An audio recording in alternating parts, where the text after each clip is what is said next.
going to happen in the future, the coming decades. Basically, I have not been that much privileged to serve as a myopia control optometrist as of today because I graduated in 2019. 8 9 months happened and this lockdown came in.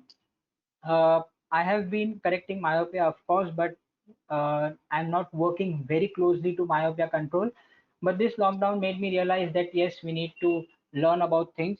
Though we don't have patience, but theoretical knowledge is as good as when we start with new normal life, which is going to be in hopefully in some days. Then we need some knowledge to serve our patients. No financial disclosures for any companies or any products which I'll be mentioning in this presentation today. So basically, we'll start with a very normal definition of myopia.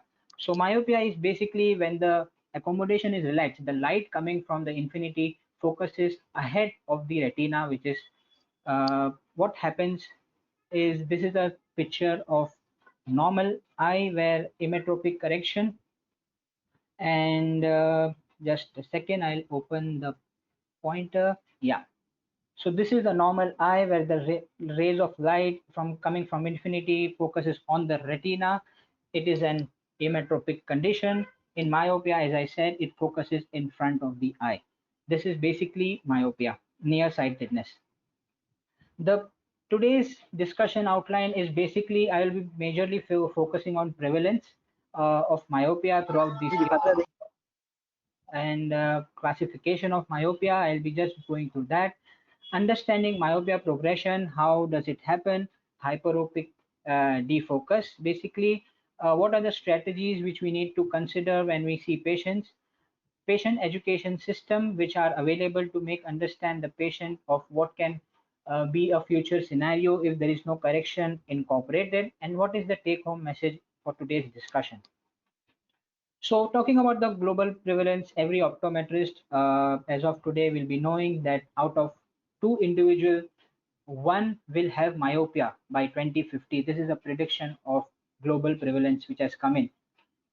Also, a very concernful and alarming thing is that out of every 10 individual myopics, one will have a high myopia.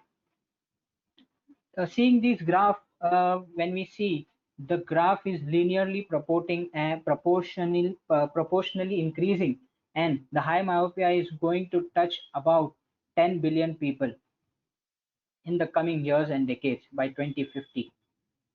This is a continental distribution of myopia which is predicted, and we can see that overall there is around 50% of myopia increase which is predicted, as I said earlier, leaving the South Africa which is around 30%. That is fine.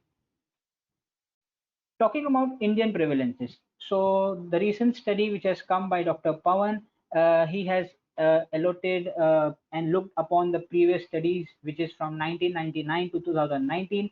The prevalence rate of myopia in India has increased from 4.4% to 21.5 15% actually. What has been the prediction is it will increase further to 31.89% in 2030, 40% in 2040, and it will reach about 50%, which is 48.14 to be precise, by 2050. This is the Indian prevalence predicted. To summarize overall, what is the scenario? An overall increase in myopia in across all age groups will be seen by 10.53% in the next 3 decades, which is 20 to 2050. Seeing this graph, basically understanding this graph is very important. These solid lines and solid dots show the results, the research results which has already been conducted, and there were many statistical analysis which were run to see what the prediction goes on, and there was a final statistical input which came out that there is a linear proportion of myopia which will be seen throughout the decades, which is to be till 2050. Speaking about, so I said that the graph is linear, but when we as optometrists take a stand and take our all hard work into play, there will be a reduced myopia prevalence till 2050 if there is an intervention introduced to our patients. So basically, in this example, if the effect of outdoor activity, if we promote the outdoor activity which we are all doing, there has been a prediction that it can reduce from 48% to 32%, which is a very big change. Also, seeing this graph, there are the various studies which is put in. This graph basically shows the age group and the prevalence of myopia, which is across the age. There is going to be a huge boom in all the age groups, as I said earlier. Majorly from 5 to 30 years of age, there is going to be a large boom on myopia when we see throughout the decades the prediction, and that's the Indian scenario. So this is a LVPI research which has been done on 7,000 children. This was a very clean data. Don't mistake that it is an hospital data, etc. What it was found that there is a half diopter per year myopic progression in these children, and the more concernful thing is that there is more than one diopter per year myopic progression in 17% of these children. According to the census, when we predict according to the census, uh, when we look at the 2050 population, we are actually looking at 64 million Indian myopes when we reach till to 2050. This number should alarm you, and you should start thinking how you can help your patients from the day one. Also, talking about age and mean progression of myopia, the earlier the myopia you get in your age, the earlier, the higher the chance that in adulthood you will get high myopia, you will reach high myopia. The later you get myopia, the lesser there is a progression rate, basically. Also, this graph summarizes that the children who have severe and high myopia continues to have severe and high myopia when they reach their adulthood. So uh, there is a big alarming need that we serve our patients to get myopia progression in control. This graph also summarizes that apparent age of onset of myopia. If the patient has myopia of about, if so, for example, looking at this, if there is a myopia at a very early age, when they reach adulthood, they will be having approximately of -8. If they are between 6 to 10, they get myopia. It is predicted that it will be -6 for them when they reach their adulthood. This is the graph to explain this type of prevalence. Also, it is I've heard optometrists that they say that higher the myopia, then only there is a need of then only there is a concern, but that is totally not true.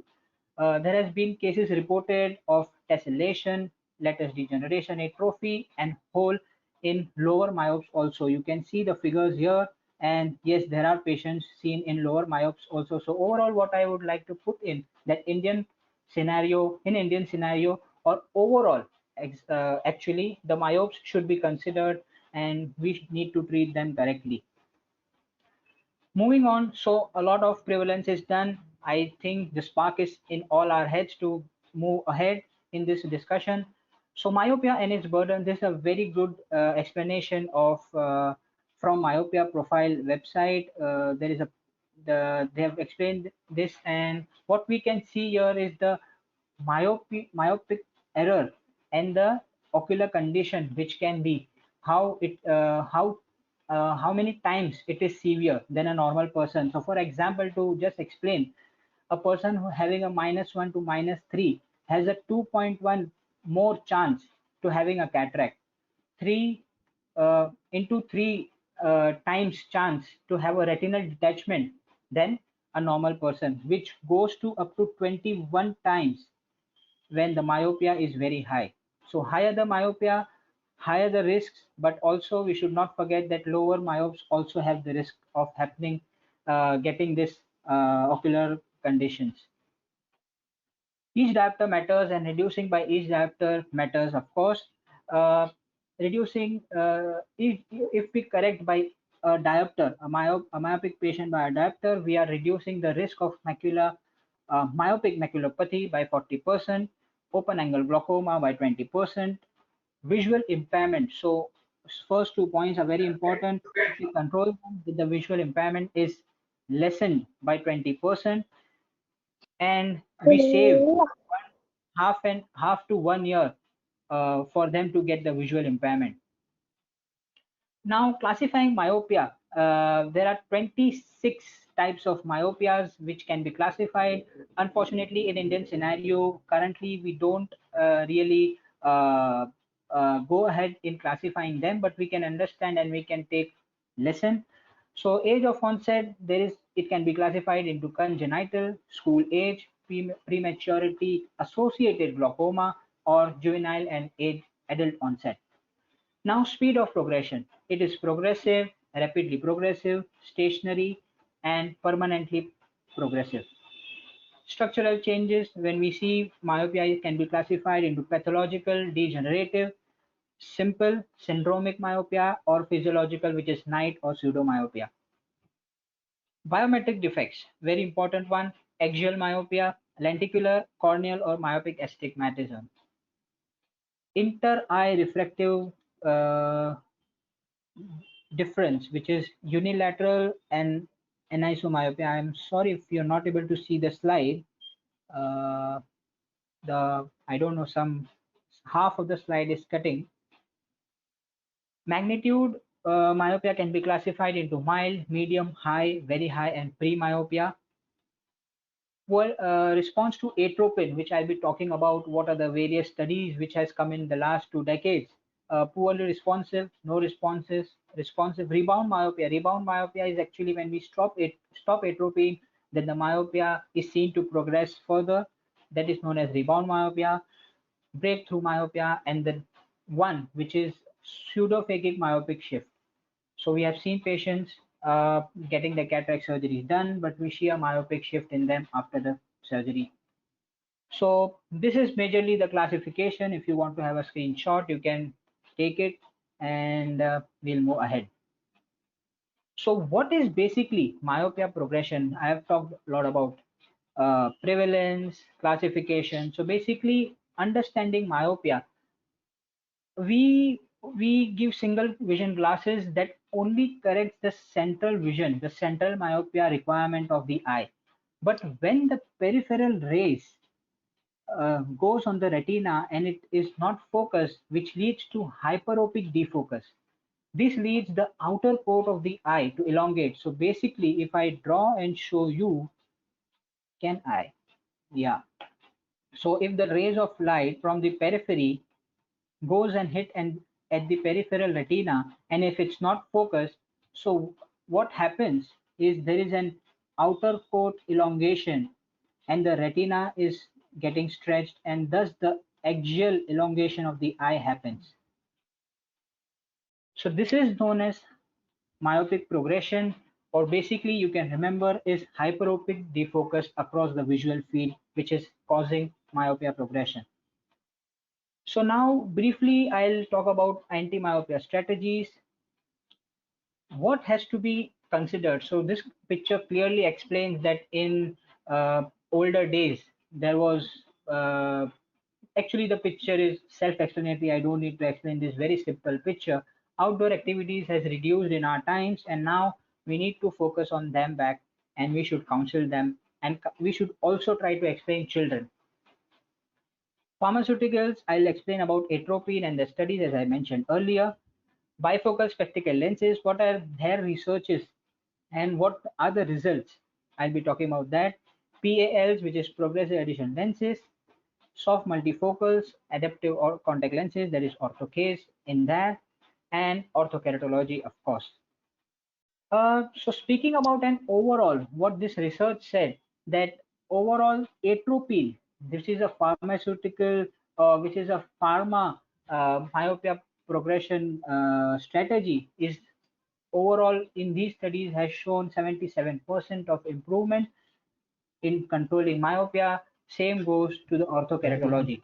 There are further researches which has done, which are still going on to see if there is a correlation between atropine. and the results are still coming, and we hope they are good.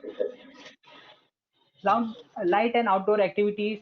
So there is a very big necessity to counsel our patient that increase outdoor activity is very important. So this picture is very great example. uh, Thanks to Dr. Pawan, and in his lecture, I have put it here. So basically this is the accommodation required when we look at a book, when we look at a closer text, when we look at a pen, it is about 1.5. Or when we look at a little more closer object, which is a coffee cup, or your mobile, which is 3 diopters of accommodation required. But when we are outside, look at this. It is, when we see far, it is like zero point 0.1 diopter of accommodation. This is relaxation of the accommodation which is required when there is a lot of screen times and near reading work. Your accommodation needs to be relaxed, and this is the scenario of how your accommodation will work when you are outdoors. Light levels, that is UV and blue light, are believed to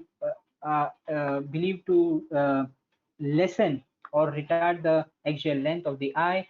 Vitamin D has been found less in the myopic patients in one of the studies, which was done in 2017, if I'm not wrong. And dopamine levels in the eye are believed and are found to be causing uh, retardation in the axial length of the eye.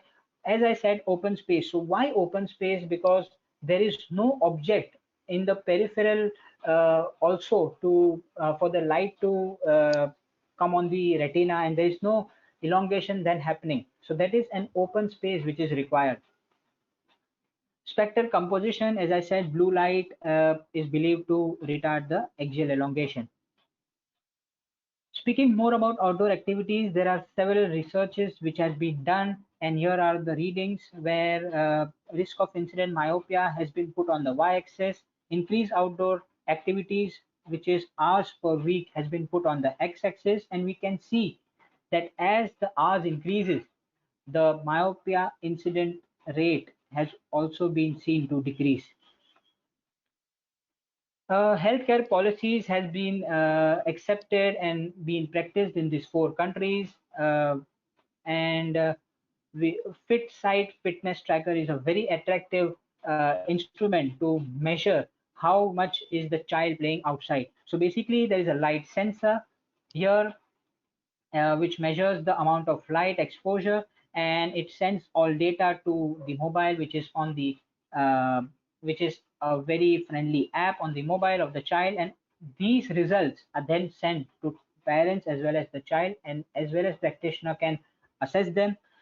This will motivate that if the hours in the weekdays were less, uh, the outdoor time was less, so they can manage and complete the hours in the weekends. This is a very interesting thing. Myopia prevention measures in China, you can see that the this bar which is there, which maintains a reading distance for the children so that they don't go very close, and which helps to maintain a particular reading distance to relax the accommodation. Spectacle clipped on devices. So of course, this also, before going to that, this is the proposed practice which has been there in China, where they have increased the windows in the classrooms, which is necessary in India also, where there is more exposure to outdoor light and sunlight, as it is believed that outdoor is retarding the myopia progression, the axial elongation of the eye. Spectacle clip-on device, as I said, so this device helps and measures the uh, how much is the distance, reading distance the child has been maintaining, and how much is the reading time, and this data is very useful to correlate when they come to the clinic next time to see their progression rate. So lot about outdoor activities. Now moving on to use of atropine. So there are 3 famous studies which I'll be talking about: Atom 1, Atom 2, and LAM study. So Atom 1 study is atropine treatment for myopia And what this study did is 1% of atropine was instilled in only one eye. So this had a placebo set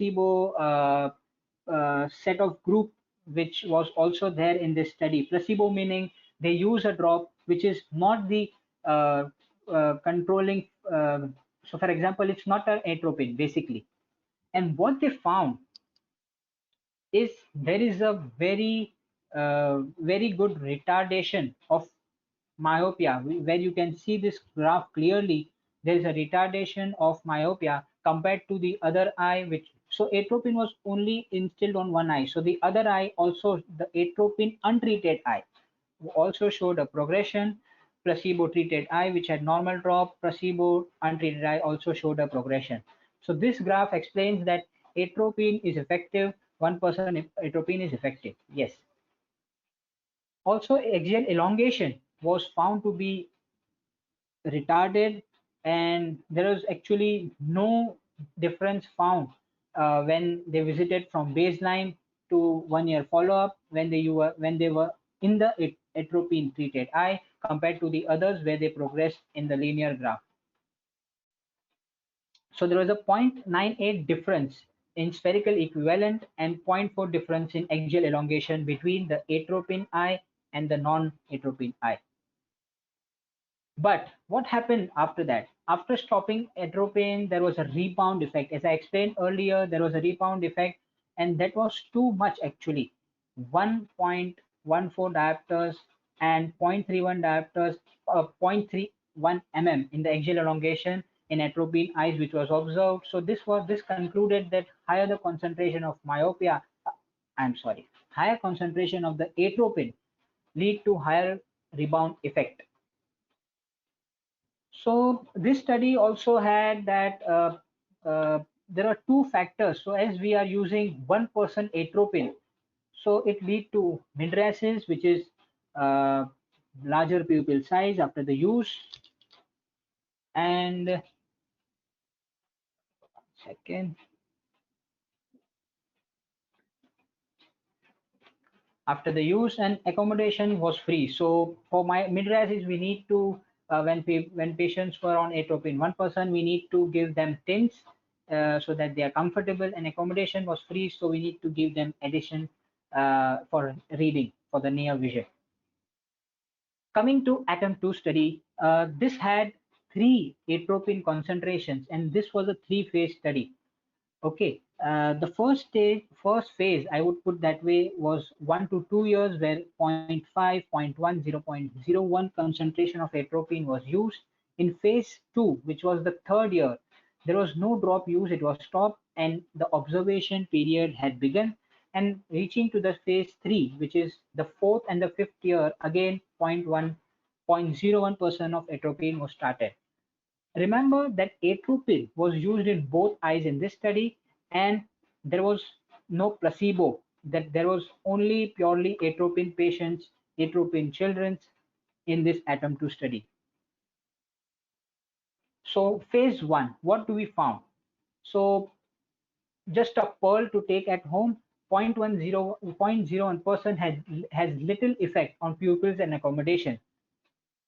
So here is the clear cut answer. So when we compare 0.5 uh, 0.5% atropine group, 0.1% and 0.1%, this is the effect which caused. This was the difference from the control group. So zero point 0.9 diopters, it was retarded. Same goes to a 0.1% group, which was 0.82, and the third is 0.71 when they used 0.01% of atropine. And this was the axial elongation data. What do we really understand from this is that 0.1% did not affect the axial length very much. There was no effect on axial length. So axial length was increasing. There was no retardation on that.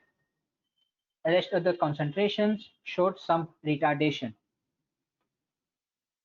So this is what I had just told about the axial elongation.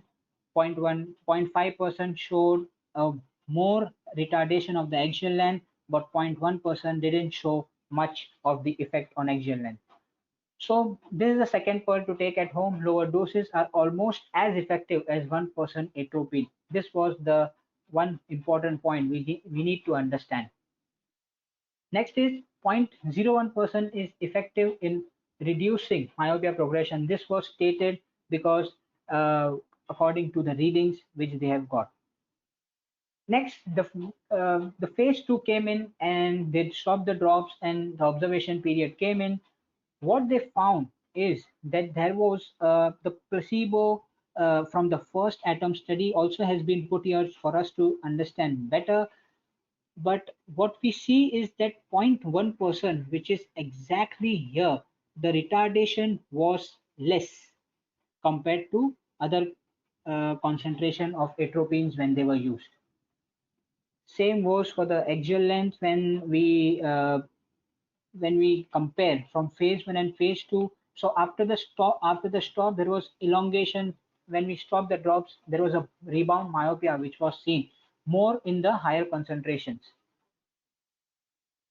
So what we say here, 0.01% atropine has less myopic rebound effect as I said earlier.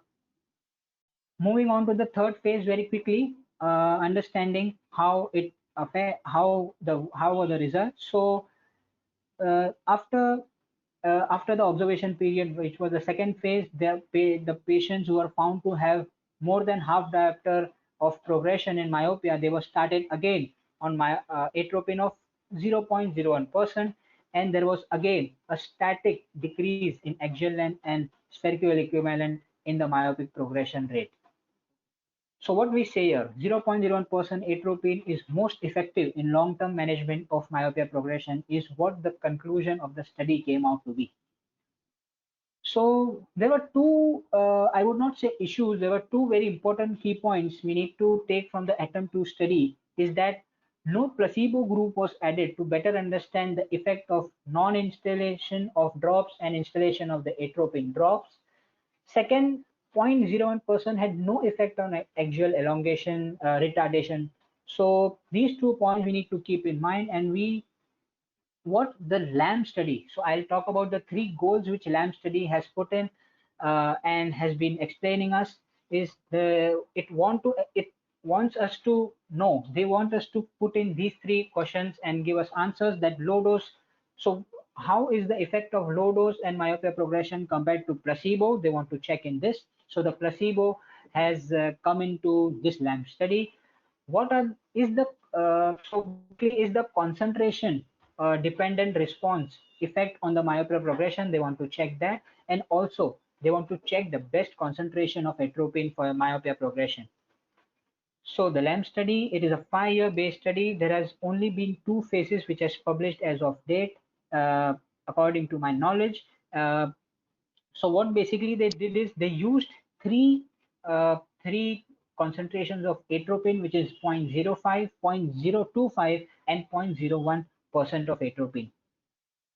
Moving on to the first phase, what they found is there is a retardation of uh, a spherical equivalent in the 1 year progression, which is for about zero point 0.7 per 0.7 uh, minus zero point 0.7 zero point 0.7 myopia progression, and it has retarded the axial length too. So basically, we can see that atropine 0.5% had a larger retardation rate compared to the other concentration where there was a very little effect on myopic progression. Talking about the axial length, so previous one was spherical equivalent, I'm very sorry, and axial length shows again, as I said, 0.05% of atropine showed a very well myopic progression retardation as we can see here. And others were mildly okay. So the first conclusion came in from this phase is there is a concentration dependent effect on low doses. Yes, as we see the results, 0.05% of atropine is doing well compared to the others. 0.05% atropine shows most effective myopia progression management with minimal symptoms over 1 year. This is an important take home message from the ATOM study. Moving quickly to the phase two, concentration dependent effects remains in the first 2 years of the low dose. We'll see how the results have come. So as we can see here, as the time has gone by, the 0.05% has shown a relatively very well control on myopia progression compared to the other groups. And when we see about the axial elongation, the results are very clear that the atropine 0.05%, the retardation is very well maintained if the patients are on 0.05 atropine compared to the other concentrations. Again, this is a very important key point to keep in mind that this this research told us that 0.05% atropine has a 2 times effect than what 0.01 atropine would do over the 2 years. So this was a very important finding in this LAMP study. Now, a lot of interventions and a lot of atropine talk here, and we really know that in India, as of today, we as optometrists independently cannot prescribe atropine. Now we have some spectacle intervention methods. So basically, I would last ask the audience, those who are present here, what will you go for? What have you understand? And what are you practicing? Is full correction the key or an undercorrection the key for a myopic patient? I'll just wait for a few seconds if you can answer in the chat box, please.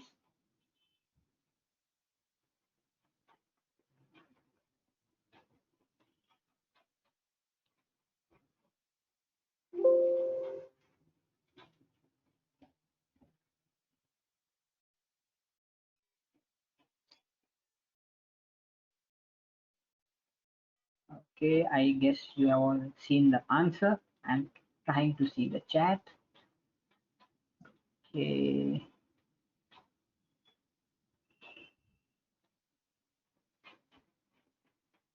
Okay, so few have answered that under correction is the way to go, but I would say no, a complete no, because Ali, because full correction is only the way. A research done in 2016 by Chan et al. Showed that uh, they gave group one full correction, they gave the group two under correction, and what they found that the under correction group they were undercorrected by 0.75 diopters, so the vision was approximately 612 blur.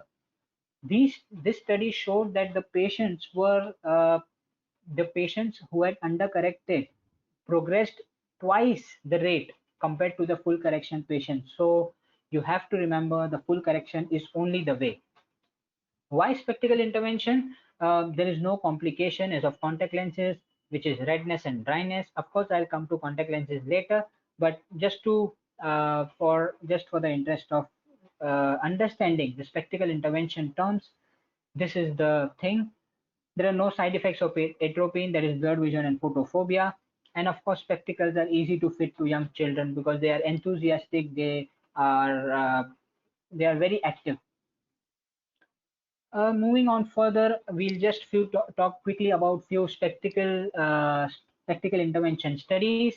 And what this first COMET study of 2003 showed that use of progressive addition lenses compared to a single vision lenses slowed the myopia progression. Also, the second study done in Japanese trial, it was a trial in 2008. They showed that the progressive addition lenses slowed myopia, although it found that the treatment effect was very small.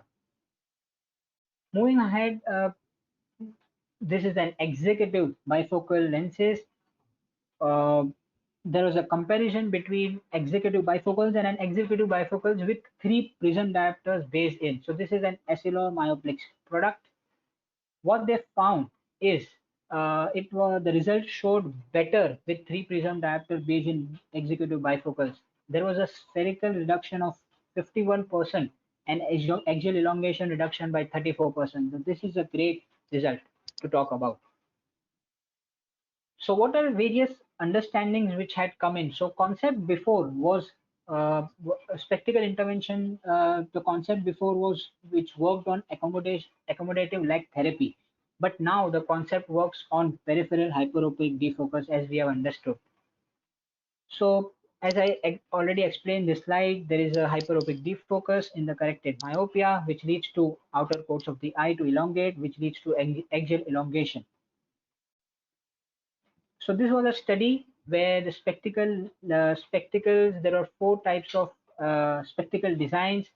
One had 20 mm central clear spherical correction with a +1 hyperopic peripheral defocus power.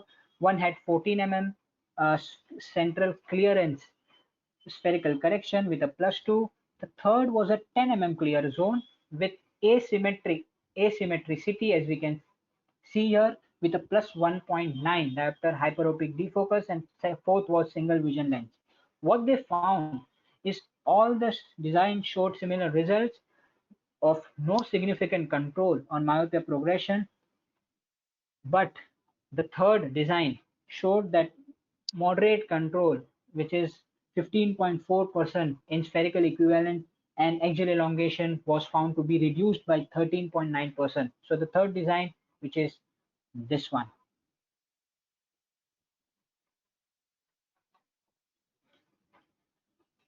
Next generation spectacle lenses. So there has been a lot of research which has been done.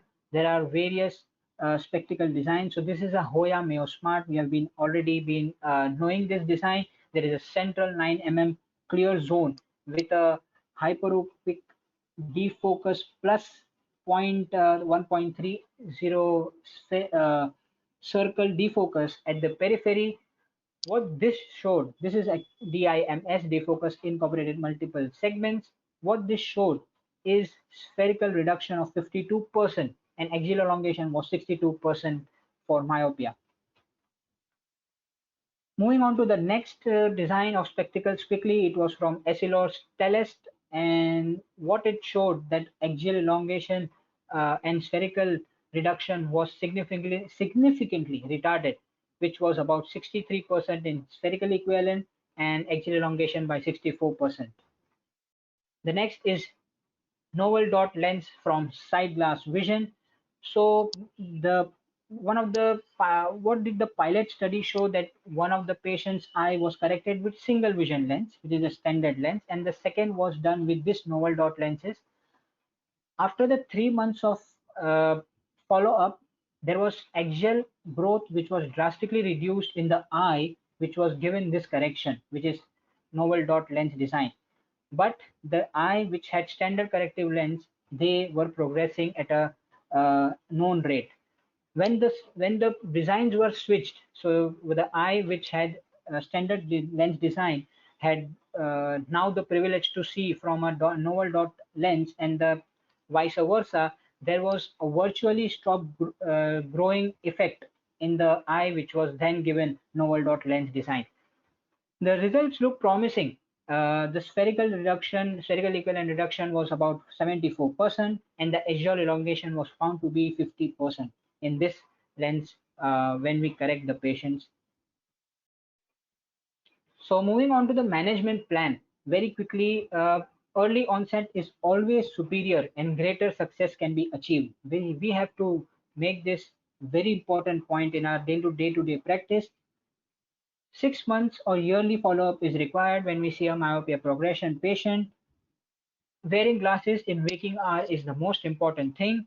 And fitting lenses, when we do fitting of these glasses, monocular PD and fitting height is very crucial to get the best results out of. Moving quickly to the contact lens for the myopic management. So orthokeratology, this has been boom in the last few years in India. So thing to remember is we need to generate +1 diopter to correct a +1 diopter of myopia, and to have the best control for myopia progression, we need about 4.5 plus correction. Also, we need to remember, so when it comes to contact lens, we practitioners hesitate in giving contact lenses, and what we need to remember that -5 diopter or more, uh, a patient who has this myopic child is at 4 times more at risk of having myopic complications than a contact lens complication. So I'll be talking very quickly on my contact lens complication also. But for now, just understand that it's 4 times more riskier than not correcting a myopic progression patient than uh, uh, uh, contact lens complications. We need to take care of that. Daytime ortho-K, this has come in recently. So basically, myopia progression contact lenses, we need to remember there has to be a peripheral defocus of higher hyperopic defocus ring on the lens that makes it working for a myopia progression. Soft OK, this has also come in the few recent time, and soft multifocal. So basically, if we don't have any privilege of above three contact lens options, it is recommended that we should go for a center distance design with the highest add possible. So yes, as I was saying, contact lens complication happens. So we worry about ortho-K when it goes to the eye, overnight ortho-K wear, and when we compare to the contact lens, it is about the same when we have a daily wear of soft contact lens. We never think about complication when we give a soft contact lens, but it is very near to when we relate the complication of an ortho-K and a daily wear on a practical basis. So first contact lens, soft contact lens, multifocal contact lens from Cooper Vision, which was approved by FDA USA, was MiSight one day. Unfortunately, it is still not available in India. It showed about 0.67 diopters of slowing in myopia progression when MiSight was used, and axial elongation was retarded by 0.28 mm. Speaking about orthokeratology, it showed about 0.27 mm slowing when ortho-K lenses were used. And as I mentioned earlier somewhere, that the studies are still going on for combination therapies, and it is looking promising using ortho-K and atropine. So the results are looking promising. We are still waiting for some very good results to come out. So that was all about how prevention and precautions we need to take. What is proposed for the Indian scenario? So as I mentioned, there are 4 countries who have already held policies in for the myopia progression retardation. So what is proposed is mandatory 1 hour 60 minutes of recess is should be made allowed, and the outer space should be allowed for the students to play, so they look far, they relax their accommodation, and there is a definite chance of retarding myopia progression. There is a recommendation of all education institutes that a structured research time is to be incorporated in the curriculum.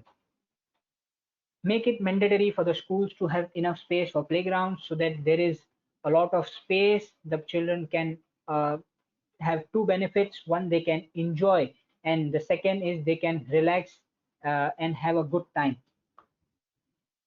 Advice for few Advice for new and upcoming schools to construct classrooms with more windows. As we see, the China has already done that, and we need this in our schools also. Also speaking about enough place in structured research time, because they will have less time indoors and more time outdoors. This is very important to note. Creating public awareness, there are a lot of organizations working hard. One of them is, I would like to mention, OCI, Optometric Council of India. There is a lot of public awareness going on there, and there is the need of the hour. Outdoor programs should be necessary and made at least twice a month, so the people can gather outside and they leave the near work or the indoor work, which is the reason of myopia progression in many ways. Promote So basically promoting, train, educate various stakeholders like principals who work closely with children, teachers, parents, and of course the child about the importance of exposure of ambient light and increasing outdoor for a better health. So coming on to the patient education systems, I will just take another, I think, 10 minutes to show you patient education system, which is the BHVI calculator. Uh, 1 second. I will share screen again. Okay, this is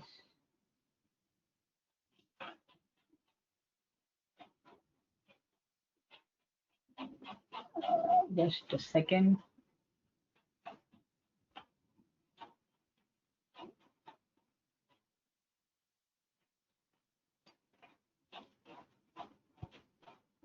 Okay, this is some issue.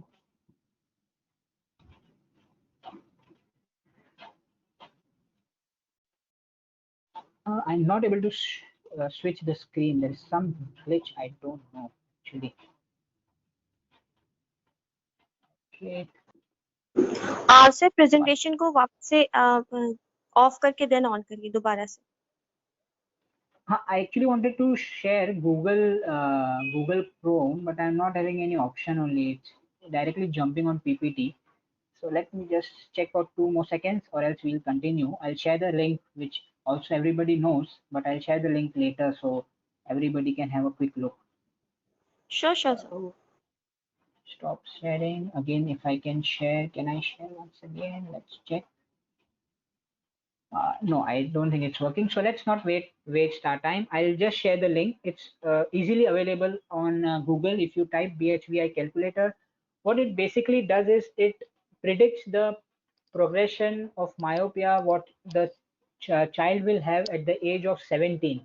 So if you intervene, it gives a prediction value of myopia, and if you don't intervene, it will give you the prediction of myopia, what the child will have at the age of 17. So this is all about the BHI calculator, and it helps to tell the patients about the real scenario. I'm very sorry, there is some glitch. I cannot show the live statistics to just explain it better.